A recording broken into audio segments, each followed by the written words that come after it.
Yosua 1 ayat 1 sampai dengan 2, demikianlah firman Tuhan. Sesudah hamba Tuhan itu mati, berfirmanlah Tuhan kepada Yosua bin Nun, abdi Allah itu demikian. Hambaku Musa telah mati, sebab itu bersiaplah sekarang, seberangilah sungai Yordan ini, engkau dan seluruh bangsa ini, menuju negeri yang akan kuberikan kepada mereka, kepada orang Israel itu.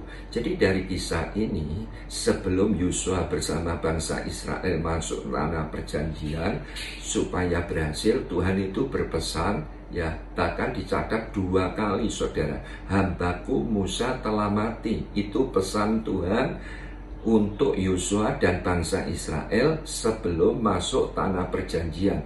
Jadi yang artinya, saudara, apa, saudara? Ini mempunyai makna rohani itu, hambaku Musa telah mati. Kalau kita teliti di dalam Alkitab, berbicara Musa itu adalah tokoh yang sangat luar biasa. Ya, Musa itu, ya, menurut 5 kitab di dalam perjanjian lama, Musa itu segala-galanya bagi bangsa Israel. Yang artinya apa, saudara? Ya, yang artinya, ya, bangsa Israel itu terlalu nyaman, saudara, terlalu manja di zaman Musa ini, saudara. Jadi pada waktu bangsa Israel ini berbuat dosa, mereka tidak sadar, mereka tidak tahu. Nah, yang meminta ampun datang kepada Tuhan itu adalah Musa, saudara. Bahkan ketika Tuhan itu murka, saudara, kepada bangsa Israel ini tadi, ya, Musa itu sampai berani menjadi bemper bagi bangsa Israel. Dan Alkitab katakan, lebih baik namaku, kata Musa, dihapus dari kitab kehidupanmu. Waduh, sampai sebegitu, saudara. Jadi dapat disimpulkan, Musa pada zaman bangsa Israel, dia menjadi seorang pemimpin. Betul-betul dia itu menjadi perantara, saudara, antara bangsa Israel dengan Tuhan. Tetapi pada waktu Musa ini telah mati, pesan Tuhan disampaikan kepada Yosua, ya, dikatakan sampai 2 kali, hambaku Musa telah mati. Artinya apa? Artinya, ya, supaya berhasil, kita harus mengutamakan hubungan pribadi yang kuat dengan Tuhan. Gitu, saudara. Jadi itu yang Tuhan mau. Apalagi di zaman sekarang ini, di masa-masa pandemi, ya, kalau saudara ingin berhasil, kalau saudara ingin mengalami kemakmuran di dalam kehidupan saudara, belajarlah untuk mengutamakan, ya, hubungan pribadi yang sangat kuat dengan Tuhan. Itu, saudara, ya. Dan kalau saudara teliti di dalam Alkitab, ya, bahwa sejak di dalam perjanjian lama sampai perjanjian baru, Tuhan itu senantiasa menawarkan, ya, ingin menjalin hubungan pribadi dengan orang-orang yang sangat dikasihinya. Tetapi Alkitab mencatat, ditulis di dalam Keluaran 20 ayat 19, bangsa Israel itu menolak, saudara.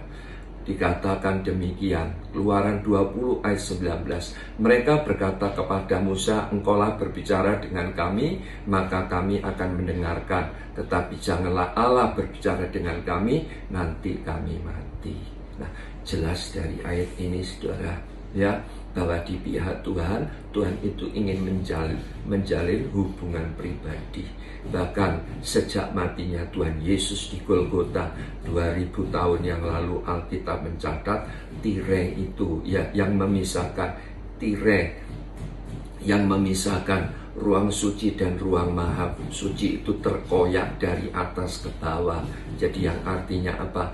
Mulai saat itu, ya, kalau kita itu datang pada Tuhan, tidak perlu perantara lagi. Dikoyak itu bukan karena ide manusia, dikoyak itu bukan dari bawah ke atas, tetapi Alkitab berkata, tirai itu dipisahkan dari atas ke bawah. Memang idenya Tuhan, saudara, bukan ide manusia. Jadi secara fakta hari-hari ini banyak anak-anak Tuhan di dalam hubungan pribadi dengan Tuhan tidak kuat. Mereka putus pengharapan, ya, mereka tidak semangat di dalam kehidupan ini. Jangan, saudara, Ya, jadi memang pada dasarnya saya mau katakan manusia memang kurang menghargai nilai hubungan dengan Tuhan. Manusia itu cenderung apa saudara? Bergantung kepada manusia dan kekuatannya sendiri. Manusia juga lebih menyetujui fakta-fakta dan keputusannya selalu menuruti kata orang.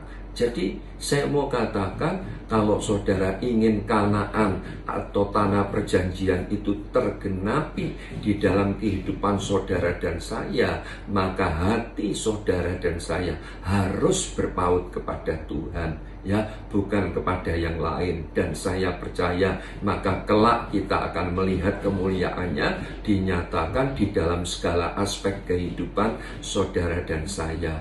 Jadi semakin hubungan pribadi saudara dan saya kuat, sangat kuat dengan Tuhan, saya mau katakan maka setiap tantangan, halangan, macam apapun dapat diatasi. Memang seperti itulah kehendak Tuhan. Amin saudara. Ya, di dalam Roma 15 ayat 13 ya dikatakan semoga Allah sumber pengharapan memenuhi kamu dengan segala sukacita dan damai sejahtera dalam iman kamu, supaya oleh kekuatan Roh Kudus kamu berlimpah-limpah dalam pengharapan. Jadi yang artinya apa?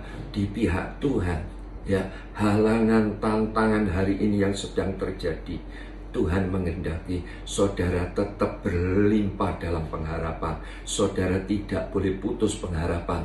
Bagaimana kita menjadi pribadi yang tidak berputus pengharapan? Ya, kita harus mengutamakan hubungan yang kuat secara pribadi dengan Tuhan. Amin.